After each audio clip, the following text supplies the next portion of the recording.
أعوذ بالله من الشيطان الرجيم بسم الله الرحمن الرحيم رب اشرح لي صدري ويسر لي أمري واحلل عقدة من لساني يفقهوا قولي ربي زدني علما ربي يسر ولا تعسر وتمم بالخير۔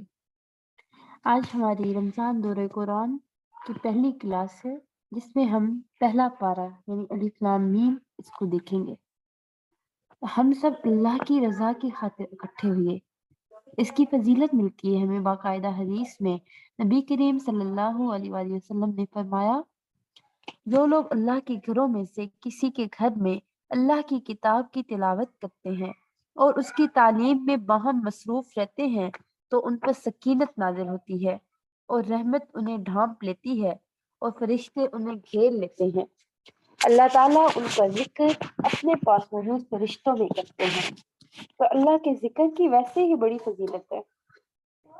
جب اکٹھے ہو کر اللہ کو یاد کیا جائے تو اس کا اجر و ثواب اور فائدہ کئی گنا زیادہ بڑھ جاتا ہے۔